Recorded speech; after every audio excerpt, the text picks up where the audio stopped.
In this video, we will look at two different ways of calculating proportions in R. So we're going to work with the empty cars data set. So you can read a little bit more about that data set, as always, by putting a question mark and typing empty cars in your console. And if you run that, it will tell you about all of the different variables, what they're called, and what the responses mean. So where the data comes from as well. So I will leave that to you guys to go do yourselves.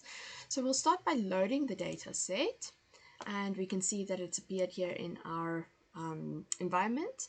And now we can go do summary. So the first method I'm going to show you is quite useful if you want to have a quick look at data. But when it comes to your submission, I don't want you to use this. And the reasons are explained in the practical document. So if you go read that, you'll get all of that information. Now, if we look at the first method, we are going to start by assigning something into tab 1, and that something that we're going to assign is the table function, and we're going to work with empty cars, and we are specifically interested in the number of forward gears that the cars have. So if we go down this list, we can find gear.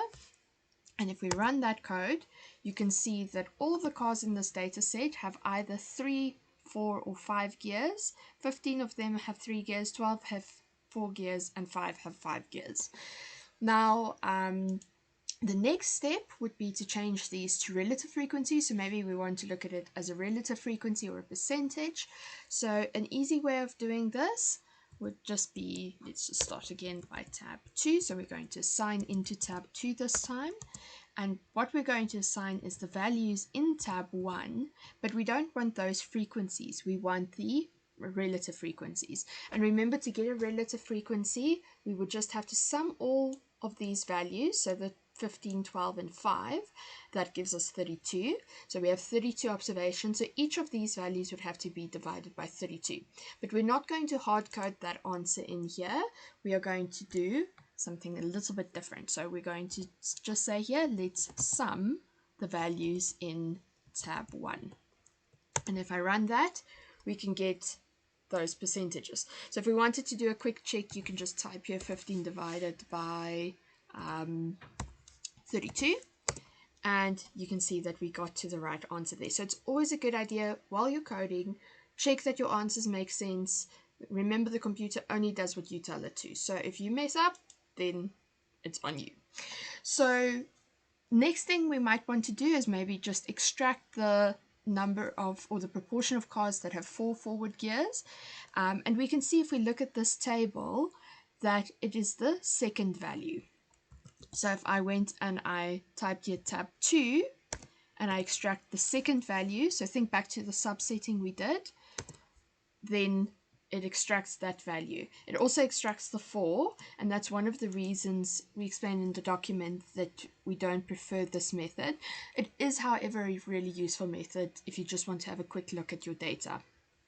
Now let's get on to indicator variables. So this seems a little bit more complicated, but it's actually really straightforward. And we're going to use the skills we developed in the previous practicals to set you up for success here.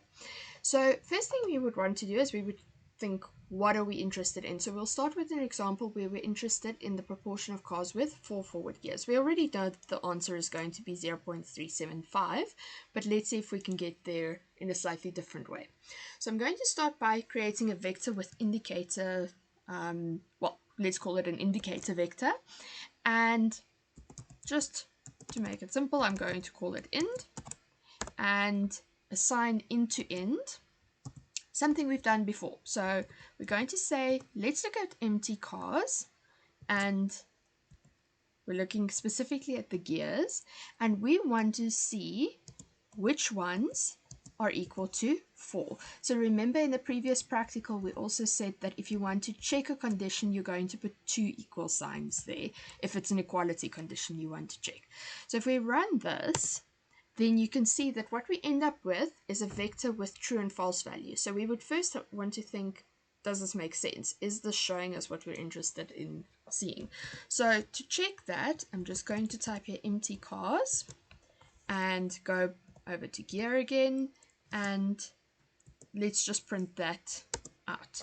So if we do that, you can see the first three values were 4, and the first three values here are true. So everywhere we have a 4, we're going to find in that corresponding value in the indicator vector a true.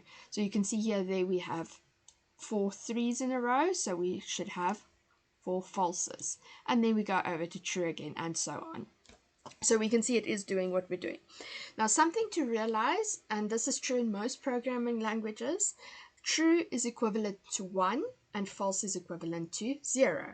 So if we want to go and count how many values we have here that are true, then all we actually need to do is say, let's actually just assign this into frequency. Frequency is going to be the sum of the values in that indicator function.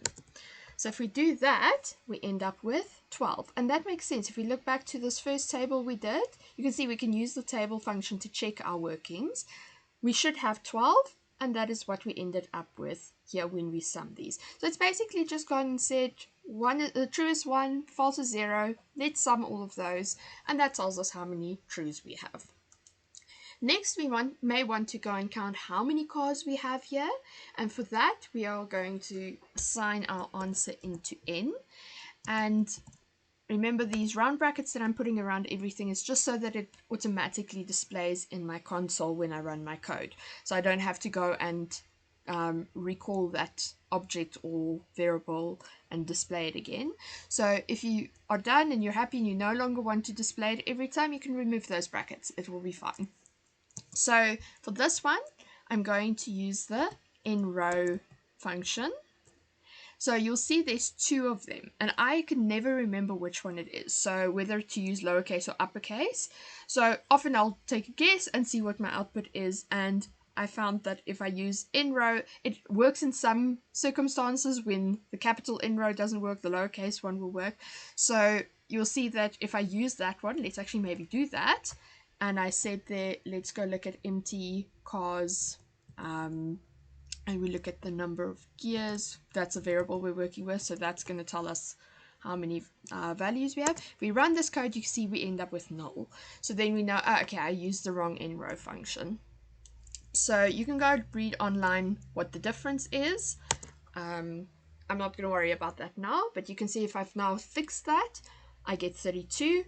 All is well, we know that's the answer. So it's often nice when you're doing coding to work with a smaller data set until you get things to work the way they should work, and then you can put your real data set in. So this works when you're working with simulations where you're going to deal with really large data sets. It's nice to test it on something small, and then once you know your code works, then you put the real data set in. And that's also why it's important not to hard code anything.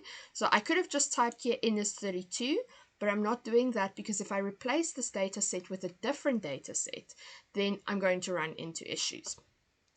So now I've entered that information here, and I'm going to now calculate the proportion of cars that have 4 forward gears. So I'm going to call that prop1.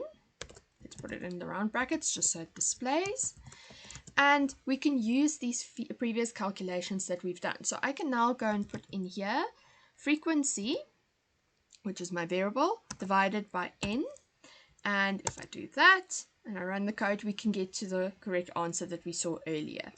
So you could also have done this all in one go. So if let's do that here, prop2, assign into that. So instead of writing frequency, I might go and put here the sum of these indicator variables. But instead of putting indicator in here, let's actually just put what indicator is. So let's copy that and we place that in there.